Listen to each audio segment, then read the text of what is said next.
to be the number one salesperson in their company, kind of like Elon Musk. Like he doesn't sit there and take calls for Tesla trying to sell cars. When they go to the dealership, you don't need a good salesperson because they've already been pre-sold before they ever get there.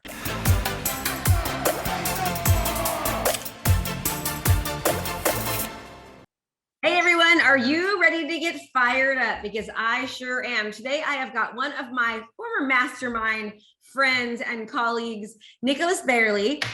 He has been featured in Forbes. He's been recognized as 30 under 30. He's built a billion, not a billion, he's a billionaire body guy, but he's built a multi-million-dollar company, and he comes from very humble beginnings, which is one of the reasons that I just love him so much. He's a super great family man, has a beautiful wife who I adore, a 2.5-year-old son, and he's getting ready to make the next one here pretty quickly. Nicholas, thanks for being here.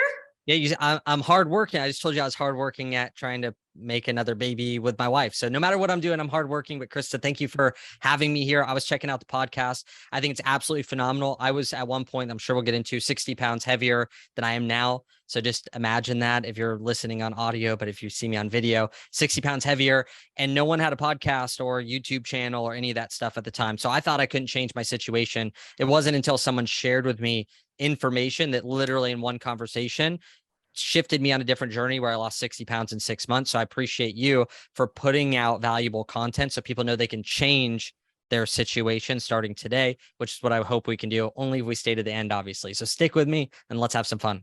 Oh, so fun. Okay, so I mean, I know how much 60 pounds is because when I work out, even when I grab like 2 5-pound weights and I run with them, it's like I can't believe how much heavier 10 pounds is. Or when I'm lifting like 15 pounds each, it's like so much more weight. So to think about having that, and plus you're so fit and thin, I can't even imagine. I've seen you naked, not naked, but I've seen you with your bathing suit on, you and your wife both. Amanda, she has this most beautiful body too. So we see you guys competing and working out in your awesome clothes. It's amazing that you've done that. 60 pounds in 6 months is hard. Yeah. Plus I remember being 60 pounds overweight and I stepped on a skateboard. And I was like, oh, like I used to skateboard before I was overweight. I must have some muscle memory. Little did I know I maybe had the memory, but I literally had no muscle. So I tried to do a trick on a skateboard. The very first time I tried to do something active again, and I flipped out, the board went flying out and I broke my tailbone because I just couldn't physically jump off the ground. And this led to so many insecurities. The insecurity helped me gain the weight, yet also the insecurities got amplified by the fact that I was overweight. And those insecurities stayed with me even when I got fit. So I want to put that into perspective, that those insecurities like still needed to be at the root level taken care of if I wanted to break free from them. But I got to the point where I legitimately was taking Scotch tape, and I would have been the inventor of pasties, by the way, because now they call them pasties where you cover your nipples. But I was taking Scotch tape and trying to tape down my man boobs because I was so embarrassed by the fact that I had grown these man boobs at such a young age. And I didn't know what to do about it. Right. They talk about Arnold Schwarzenegger. If you ever read his, I think it's autobiography, whatever one is like where you write it. And he talks about that he used to cover up his entire body. Think about this. All the best parts, like all of us in America, like especially me too. I'm like, I want a tighter shirt because I've been working on my biceps. So I want to show those biceps because I'm like, man, these are looking good. He would cover up his whole body and only show his calves because he believed that if he could only see that weakest part of his body, he could actually change it. And I saw that was so polar opposite of me because I was trying to cover up every bad part of my body, sweatshirts, Scotch tape pasties. Like, gosh, that would have been a great business idea. But anyway, I Scotch tape and I was trying to cover myself up because I didn't think I could change my situation. And it wasn't until I saw the difference. Arnold Schwarzenegger, he knew he could change his situation. So he wasn't afraid of his weaknesses. He actually just stared at them. Like he made it the only thing that he looked at. I covered everything that was a weakness because I thought I couldn't change my situation. And obviously I could.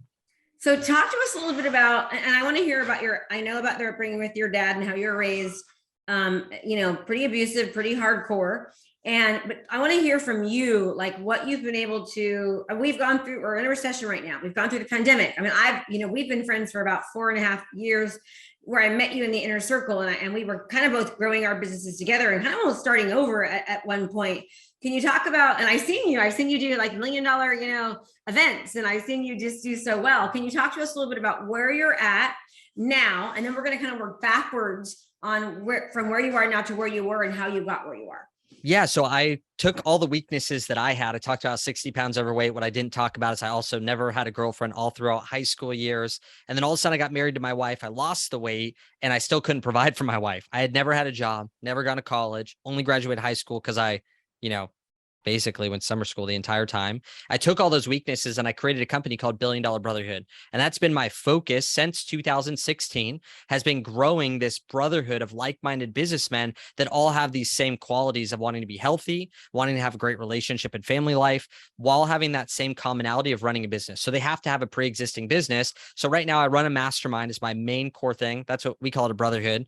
But for sure, it's kind of like a mastermind. I'm sure Krista runs like the best masterminds in the world. So you haven't gone to those, go do it. And I run these brotherhood events inside of big mansions and hotel events. And I run 3-4 of these all over the US, all over the country. And so we have a mastermind of guys that all invest $20,000 a year to be a part of. And we've had that capped out. We have new people drop in, which is our way of filling them now. As you said, I've ran live events throughout the brotherhood. We also have our brotherhood club membership, which is like guys that are just starting out. And then we have all of our free content going out to all the guys. Recently, I took all the things that I was terrible at selling. I was terrible. You said I run these events now. I ran like 70 events that were not profitable before I figured this whole thing out through mentors that we have, like Russell, my mentor, Cole Hatter, people like Peng June, people like Myron Golden, people like all these amazing people that equipped me. And I realized I'm like, man, I was so terrible at this. What's the thing that I could tangibly bring out there to the world that could really help people? And I launched something called BDS, which is $1 billion sales. And I was like, I'll take keeping that same brand, but how do I help other people that had a passion like I did? But it was really that inability to be able to communicate it where people take action that kept me from changing people's lives. Because the same product and thing I was preaching for years that no one bought was the same thing that I preached from stage, just in a different way with the correct format. And with that format, people actually took action and got a transformation. So that's a new endeavor that we have going on right now, where I've been training and equipping the business owner to be the number one salesperson in their company, kind of like Elon Musk. Like he doesn't sit there and take calls for Tesla trying to sell cars. When they go to the dealership, you don't need a good salesperson because they've already been pre-sold before they ever get there. So I've done tons of case studies. I had my father-in-law sell for me. He sold 200, we'll call it 200 conservative, 200K in 2 days for me. And he said it was the easiest thing he's ever done. He comes from IT project management for 50 years. They were already pre-sold. You won before you arrived. just like you did. You speak, you have the right message, you have the right training, you have the right process. And so that it's not about the phone script, right? Everyone's so focused on the sales call. Well, guess what? You need a good salesperson to get the product selling, but you need a good product for it to keep selling. The only way you need a hardcore salesperson is if your product sucks after people already get it. Like you never see a really great product have to have a guy hard sell it after they've created momentum, maybe in the beginning. We have to literally have an appointment that we make after this, like for an hour or two. We should talk because, God, if you saw the data that I have, it's unbelievable as far as all this. And I've been obsessed with it. I've done 22 virtual events over the past 16 months, 22, and they're 2.5 days long each. And we track like everything. We're neurotic about it. We average about like 1.5 million a month. We did, our best month was 4 million in February. So amazing. But it's like 1 million a month. And it's because we have a great product, but also because the biggest thing that we have to overcome is getting people to believe in themselves. That's the hardest part.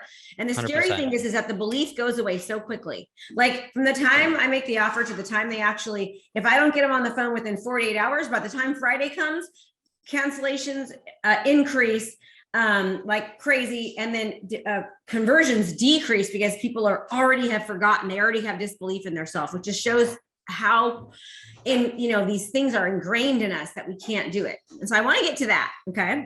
100%. Plus I want to hear this. I'm a student first and foremost. We'll do that later. Because my group is totally different. They don't do, they're most real estate agents, lenders, entrepreneurs. They're not holding events. So totally. But I mean, the fact that you are and that you do and you've come from, talk to me a little bit about your upbringing, because so many people will use an excuse. And I'm sorry, everybody, I know we have reasons, but I believe reasons are just excuses that why we can't do something or as to why we can, because everyone has reasons and excuses, right? So you might think it's a good reason, but let's talk a little bit about it. And it's crazy to me at how sometimes like you see the most people that they were born in good families. They have great socioeconomic backgrounds. They're born to this financial, wonderful, loving parents, and they are, drug addicts and they can't keep a job. And then you have people that have been like Tony Robbins and Oprah Winfrey and quite frankly, even us at times where we've, gone through abuse and these things, and these people just seem to prosper. There's things in common. But talk to me a little bit about where you came from. Yeah, the one thing to realize is that even my story that I'm about to tell would be something that another kid would have prayed to have, right? A lot of times people reframe problems by saying there's people right now that are praying for your problem, right? Like you're growing a business, that's stressful. But there's people out there that are praying that they had that problem over a poverty problem or a family danger problem. The one thing I want to point out, like you talked about with problems or setbacks or things that are shortcomings for us that we use as excuses, is that perception is reality. So there's things that I've taken back to my family and I've gone, hey, when I was 10 years old, this happened to me and this was super hurtful. And they're like, we don't even remember that. Like, oh, I didn't even mean it that way. And the thing is, that's totally fine. They might be true, but the fact that you thought it was that way, your perception is your reality. Yes. So though it may not be true to them, it was true to you. So it's totally cool if you felt that way, even though you might have been wrong. How often does that happen? And one thing to write down is assumption. This is so good. Assumption is discernment from the devil. I thought that was so, I used to literally assume what people thought and were saying all the time. Oh, this person, they didn't say hi to me. They must not like me. Oh, they must be upset at me. I was assuming, and I was saying that it was like discernment. Oh, like I know something that I can read people. Nah, dude, that's called just not communicating and getting clarity on what people mean. And usually it's terrible discernment. So for me, yeah, I grew up in a place where for me, it was difficult. Other people, it may be a blessed life that they would have prayed for. My parents broke up when I was about 4. And the only reason that they fought was legitimately because of me. Like they said, when I turned 18, they were never going to talk again. And just think about as a kid, when you're stuck in the middle of two parents that absolutely hate each other, which is so weird because at one point they loved each other. And it's like that's amplified through hate when they get broken up. So I wrote my first suicide letter when I was 7 because I just wish I wasn't alive because I was the source of all problem. Could you see how that would be like common to believe? And I struggled with the anxiety so bad that in 3rd grade, I legitimately had diarrhea every day. Like to the point where my teachers thought I was kidding. Like they thought I was trying to ditch school. And so just imagine how much that amplifies anxiety. I didn't even know what anxiety was. I didn't even know there was an issue.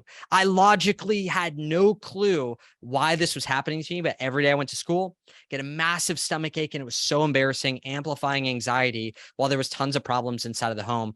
And really all I wanted was my father's approval, like straight up. And maybe people can relate to this as well. As like, I just thought if I could just do enough, if I could just jump my motorcycle high enough, go fast enough, do well enough in school, I would try all these things just to get my father's approval. And it came down to this moment where I was 13 years old. And I remember being in my bedroom that was down the hall from my father. He always used to go down to the garage and that's where he would like smoke and drink and no offense to him, but you know, my stepmom would be like, he'd come out and he'd like hide the beer. And I'd kind of have to be like, yeah, we're not doing anything out here. I was the kid that was like, you'd see the secondhand smoke floating in the garage. I was the kid that was like inhaling secondhand smoke growing up. Like that was my upbringing. Again, my dad didn't know, who knows. And I used to hang out with my dad back there and that's where we would bond. And I finally went all in, just like young kid trying to go all in on getting my father's approval. And his goal in life was to be a motocross racer. And his dad never supported him. So it's cliche story, especially for baby boomer. Father who had a paper route to pay for his motorcycle. His dad only went to one of his races and he crashed and he felt shameful about it. And the best thing he ever got for Christmas was a tire for the motorcycle, right? Cliche baby boomer story. If you're a baby boomer, apologies, but this is just how it is. And my father then imparts that dream to me, but I didn't sit here desiring it, salivating over it for 30, 40 years. So when I get everything that my father would have wished for, and I'm not grateful for it, that makes him pissed. Could you imagine? Like you've wanted something your entire life. So you go, oh my gosh, you know what I'm going to do? I'm going to give this to my son. Yeah. Like as if I've been sitting here freaking desiring it my entire life. When a motorcycle shows up on the porch, I'm like, what's that? Does it run? Like why do I care? You know, and then that makes them super frustrated. So I go to my dad. I'm like, Dad, I want to be the best motocross racer in the world. Put all my faith in that moment. And he looks at me and says, I'll never be the best. And it absolutely destroyed me. Like I didn't even care to live. I literally went from a 3 point something GPA, 3.5 GPA to a 1.8, never paid attention throughout all of high school. That's when I gained the 60 pounds. Stopped talking to my dad for 3.5 years. I have to listen to my dad bang on my mom's door because they're separated.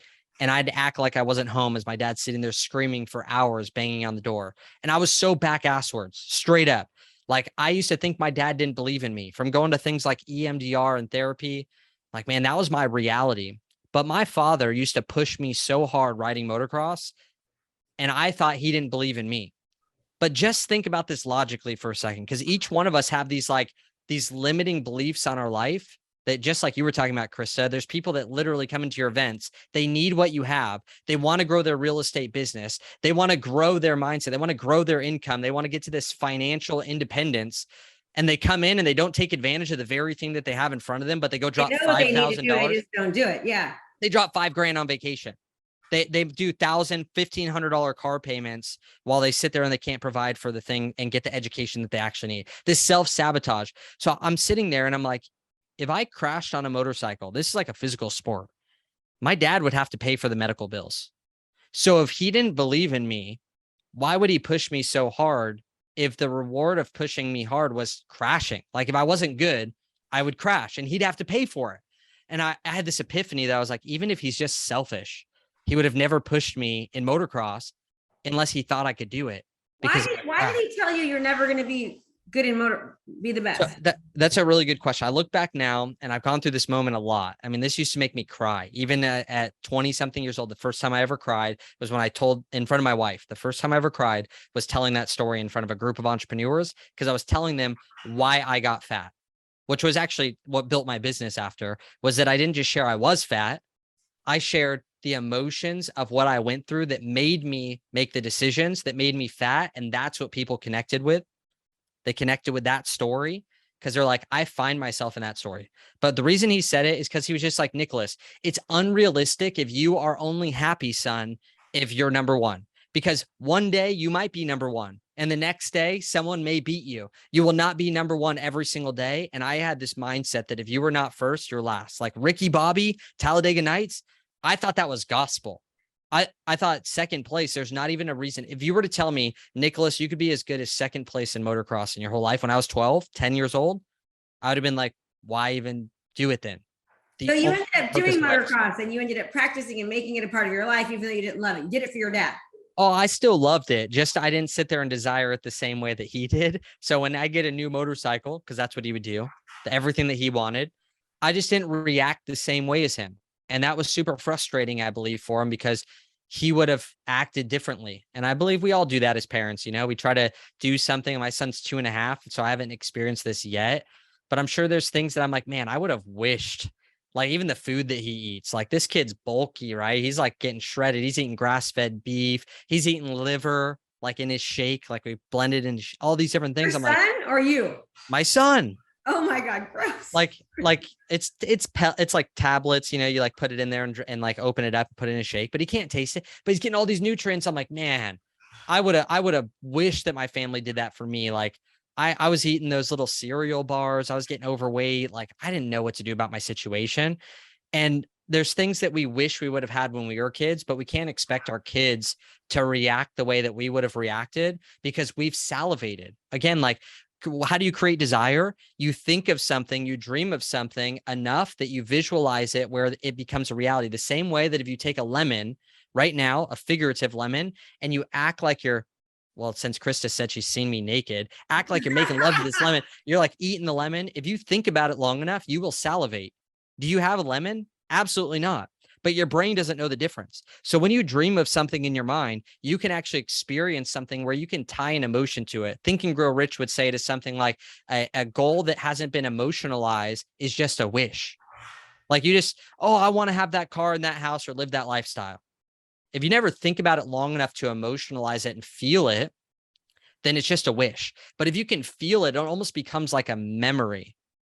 And when you think about that much for a dream that you have when you're a child growing up, and then you want someone else who's never dreamed about it, never salivated about it, never sat there and contemplated it their whole life, it's just a really bad expectation to have on kids. So I'm hoping not to do the same thing, but what do parents do?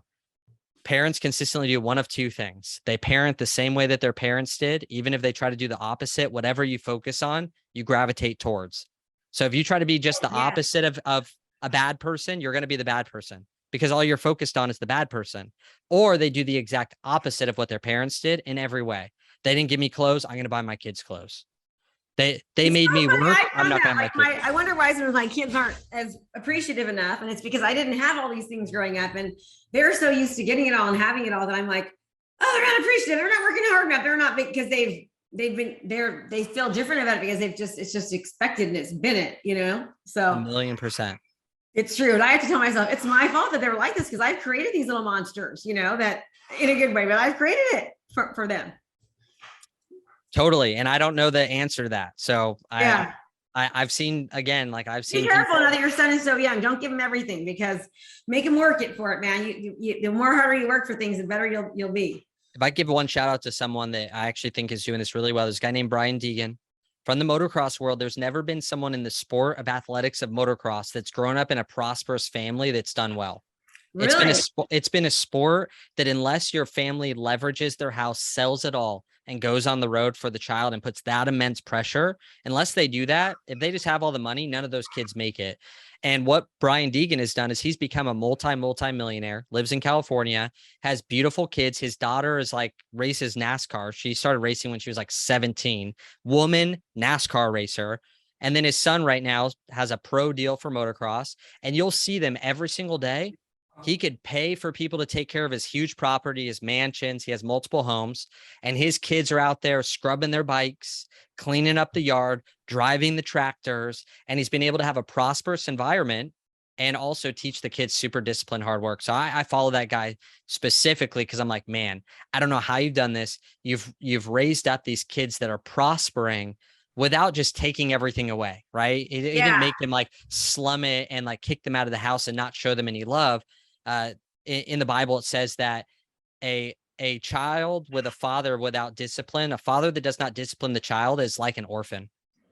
So even if you have a father in the house that's a disciplinary or a mother in the house that's that is there, but isn't disciplining, right? Out of love, like disciplining, not bashing, not hitting, not controlling, not any of that, not violence, that it's as if you're an orphan.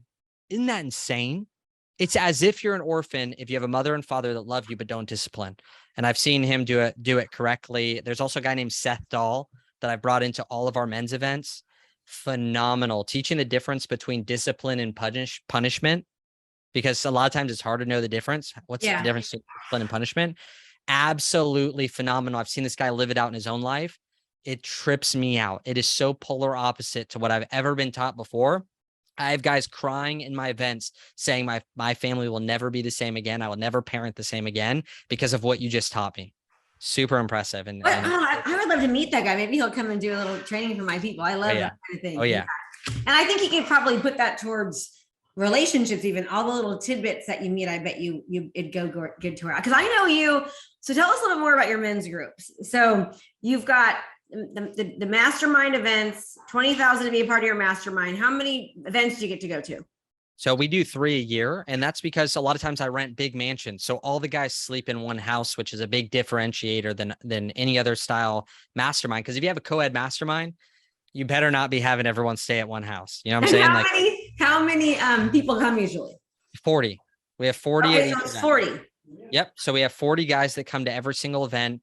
Generally, the way that we fill them again is through having new people come and experience them. So if someone can't come, we then fill that spot with a drop in. They invest to come. If they love it, then they can be a part of the event afterwards, and they can choose to invest in the annual membership of the mastermind. But we don't require it. And the whole point again was that this was my issue. It was like I was sitting there by myself, struggle. I realized that as a man, there was 3 areas of my life that I could not outsource. I didn't know that they were the 3 core markets and that Russell Brunson would blow them up and everyone knows all this stuff. I thought I had this revelation moment where I'm like, my gosh, like when I'm focusing on my business and I don't take care of my health, no one's going to eat, sleep, drink, breathe, work out for me. So I better get good at it. But how many business owner men, especially that we know, because women are great at balancing things. Like women No, are phenomenal. I disagree. I don't think there's anything. I think balance is BS. Because Well, you they're focus great. on you focus Women on care things. about these things. Like they already have value. If I were to tell a woman, hey, do you want to be great with family, with your body and your health and make money? They're like, yeah. For the guys, we're like, if I can make more money, then That's all that'll you solve got. all my problems. Yeah, I get Like it. if Yeah. I just make more money, then everything will be good. And I've gone through this a ton of times. I catch myself still do it. I'm like, I'm sacrificing my body, my family on the altar of success. And I think that the happier that men are with their marriages and their relationships, the more they in fact, it's the more they prosper at work. Unless they're insane. Yeah, Like and they when I'm in a forget fight about with my that. wife, you think I want to work when I'm in a fight with my wife? No, I sit down. I'm like, what do we need? We work together. I don't want to show up and do a podcast interview if me and my wife are fighting. Like what that's not fun. Like you're saying, when me and my wife are connected together in taking two of our visions, because both my wife and I, we have two different visions that we've created into one like-minded vision, and we use our skills, talents, and abilities to get to that core vision for the family. And when we're in that alignment, I'm coming into this interview feeling on top of it. I have nothing in the back of my head thinking about, oh, Yes. am I incongruent? Right. And I have the ultimate accountability. I run a men's company that reaches 1 million+ men every single year, preaching the message of health, wealth, and relationships. No one's going to have sex with your wife for you. So you should probably get good at it, communication, etc. No one's going to eat, drink, breathe, sleep for you. So probably should figure that out. And no one's going to cast the vision for your company for you. No one's going to produce the money for you. No one's going to manage the money for you. You can put people in place, yet there's things in your life that cannot be outsourced. And I truly believe that as a man, because I only know what it's like to be a man, at least for right now. I know some people have opinions about that, but I only know what it's like to be a man. And so because I speak to the man, and I say, these are the areas that we cannot outsource, we cannot get rid of. And if we do not do anything about them, we will fail. There's many guys out there that go, Nicholas, tell me what to do with my health, man. Like, I don't know what I'm doing. I'm like, dude, like, no matter what I tell you, you still have to do it. I can't move for you. I can't sleep for you. That you can talk about, and we have to wrap it up here because we're already gone over, which has been so amazing. But what are tools that you can give that, like, for someone that's trying to pursue health, and it's like they're trying to change their eating, and they've had these habits of overeating, being excessive, not like what are some tools and strategies that you can give? Because you've lost 60 pounds and you're already thin. Like, I can't even imagine you 60 pounds heavier. I've seen pictures. I'm like, that is not you. What are some strategies you can give people? So this is actually very interesting because this is what I teach in sales. I would sell yourself, right? And if you actually follow this process, I have a free downloadable. It's called nicholasbayerle.com/script. And it's a sales script, but use it on yourself. This is the way to do it. Because if you do not increase, Krista, let me ask you a question. What do you think the worst pain in the world is? The worst pain. Worst pain. I think honestly, it's like, I'm putting you on the spot, by the way. No one's ever gotten it right. For me, like, the worst pain that I have is like when I'm disappointed in myself, cool. Or when there's something that I know I could achieve that I still haven't, like mostly like disappointment, Disappointment. These are like phenomenal. And if anyone wants to give a guess as well, so that Chris doesn't feel like called out right there, no one's ever got it right. I never got it right. Because disappointment, that could really motivate you as well. The worst pain in the world, especially when it comes to selling yourself, is chronic pain. And so the script takes you through, taking you from a chronic pain to an extreme pain. Meaning that if someone has a chronic pain, like a back pain, it never goes away. It never goes away, but they never will invest to fix it because it's just not bad enough. So they will live with back pain for 40 years because it's just not bad enough that they will invest to fix it. But if they break their back, or let's go extreme, they get shot. Let's say I get shot, just so that no one thinks, oh, don't say that. But I get shot. I'm not going to look at the closest ER and figure out the best prices. I'm not going to try to DIY it at my house. That's a 10 out of 10. You're not going to hire the general practitioner. You're going to the guy that fixes shots. As fast as possible without even looking at the bill. Why? Because I'm at a 10 out of 10 pain. See, the biggest thing is, like you said, people know something that they could be doing right now in their health, in their relationship with their kids, and in their business to go forward. The problem is they're not doing it. Why? Chronic pain. It's just not bad enough. And so my goal is to push a screwdriver into your chronic pain until it is so bad that you absolutely have to move. And that's why I say nicholasbayerle.com/script. It walks you through, like, what is questions that you could ask, of course, a prospect, but do it on yourself. Say, all right, how long have I been wanting to get healthy? Just wanting. Maybe it's 10 years. Maybe it's 20 years. You just maybe don't know what to do, but you've been wanting to do it. Okay. How long have you been actually trying to get healthy? Buying programs, going to the gym, trying to starve yourself. Like we've all done it all. Maybe you say 2 years. Start projecting. If you continue down that route, what will life be like in a year?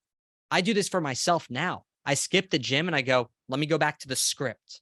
The same script I used to sell, let me sell myself. I say, Nicholas, if you keep missing the gym like this, where will you be in a year? Like, man, I'm going to be uncomfortable in my clothes again. I'm not going to be practicing what I'm preaching. I'm not going to feel like I'm a great example for my son. I go, great. How does that make you feel? Well, I feel like a bump on a log. It sounds terrible. Great. How will you be in 5 years? And I go deep down this rabbit hole where I feel so disgusted, even though I'm only a day into the problem, that disgust then gets me to move and transition into filling a dream bank for myself, which is, let's say you did go to the gym today and you just did it today over and over again. What do you think life will be like in a year? How will you feel in a week? What will you look like in 5 years? What will that experience be? And those two polar opposites will draw out extreme motivation, as well as right now, how can I get someone out of chronic pain? Because that's what they're in. That's why it's not nice. I had a friend call me 11 months ago, Krista. When you saw me doing 75 hard, it was right before that. Called me and said, Nicholas, what's up with the dad bod? You're getting fat, dude. You were never getting fat. You think that felt good though? Like that, nothing about that felt good. I didn't even message him back. I sat there, was depressed all day because I went from chronic pain, no one notices, it's not a big deal, to, wow, this really hurt me. And I literally went to the gym that day. And then I thought, what if I go on a run or walk afterwards? And I thought, if I read 10 pages and drink water and don't eat a cheat meal, I'll do day 1 of 75 hard. And then literally after day 1, I never stopped for. Okay. So are you still doing 2 workouts a day? I did it the 75 hard too, which by the way, it was very hard.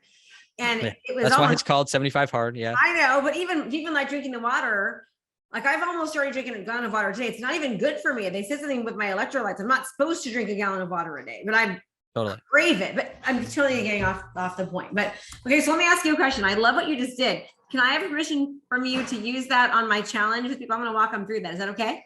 1,000,000%. Take the script too. Like, okay. Like nicholasbayerle.com/script has this, the question. I already am on there.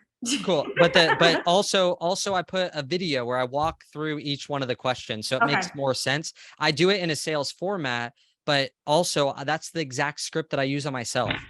So when I'm feeling like I literally went on a bike ride today, Krista, 104 degrees outside. I cycled for about 45 minutes uphill, and I'm sitting there and I was doing some gratefulness. I was like, I repent for not being as good of a father as I could be, as good of a husband as I could be, as disciplined as I could be, as visionary in my business as I could be. If I continue going down this path, what will life be like? And I'm like, I know I won't reach my potential. You just told me that not reaching potential, disappointment are really hard things. I increased the disappointment. And then I flipped the script and I flipped it to, if I do hit this bike ride, if I show up for my family tonight, if I show up present to my date night with my wife and I don't complain about, I'll take clients out to dinner for $20 grand. And then sometimes I complain because I'm like, well, we keep going out to date night and it's pretty expensive. Like, and I'm like, is my wife worthy to invest in? Like, is my marriage worthy to invest in? Or is it only when I get an ROI from taking my clients out to dinner? You get an ROI. I know Amanda's going to be like enjoying that. You're going to get some good stuff when you get home. Yeah, there's an ROI for sure. Not dollars, but especially if you buy her a good glass of wine, 100%. So again, sometimes we need those reality checks because I don't do it perfect, but does that mean that it's not true? No, like our wife and relationship is worth investing in. Our body is worth investing in. Yeah. And sometimes we need to call ourselves out, follow the script, and ask yourself these questions. Where do you want to be in 12 months? How long have you been wanting to solve this problem? How long have you been trying to solve the problem? What have you done so far? Why hasn't it worked? If you continue down this path, what will life be like? And dig into it until you're from chronic pain to extreme pain. And then you'll probably go to someone like Krista and invest everything to work with her. And then you'll probably see your business and life transform. That's what the podcast is all about. Ooh, I love it. Okay. So what's the name of your podcast again? $1 Billion Brotherhood is the name of the podcast. $1 Billion Brotherhood. And if you go to Nicholas Bayerle, and it's NicholasBay.com, ERLE.com/script. You can get a script. I already have it up. And you can work yourself through that when you're either wanting to do something or not wanting to do something, to like think about how you can improve in your life. And one really small thing that I do every day is I ask myself when I'm thinking about doing something or not doing something, I say, is this going to make me be a better X, a better wife, a better coach, a better, mother, or better. I just say, is this going to make me better? Like it's all I have to ask myself. And it's like, the answer is no. And I just started doing that in the past 30 days. And I've made some really big, huge changes, to be quite honest. Nicholas, this was awesome. I totally appreciate it. Yeah. Thank you. Can I praise you? Because you're just talking about, you did $4 million, 1.2. I saw your post with you and your husband making each other a priority, your family, your body. I've saw you at FHL working out, doing your 2 workouts, etc. You've done all these things, and you still today even said, does this grow me?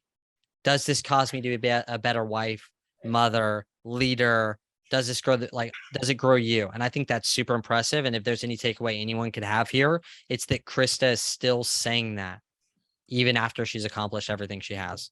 So thank you. You're so cute. Well, same with you. Like, you're like, I mean, I love too how you put so much focus on your marriage, and it's just, you can see, I mean, I see the 2 of you, and it's not like he's not faking it. He really puts focus on his marriage, focuses on his family and his business. And in fact, when I saw you at FHL, you were like, right now I'm kind of cutting back on business guy. I need to take care of myself. Cause you were like, you noticed you were kind of out of balance and out of whack. And I love that. And with that being said, I think we talked about it. No one's ever in balance. Like, you have to put attention where attention is. Yep. Everyone, Nicholas, thank you so much. Go to nicholasbayerle.com/script, grab that. I'm going to do that with my students. I appreciate you so much. I'm going to be on your podcast pretty soon. I cannot wait for that. And go look at his stuff. If you're a man, you have to be a man, go check out Nicholas's stuff with the manhood. I know it works. I know he does it. He's very passionate about it. And I'm just going to leave you with this. Remember, knowledge is not power. Implementation and execution is. So take what you learned today and go apply it to your life. Thanks, everybody. Thanks so much for watching my video. You can learn more about how to be a successful real estate professional by watching other videos that I have. And be sure to subscribe to my channel. And as always, make it a great home selling and buying day.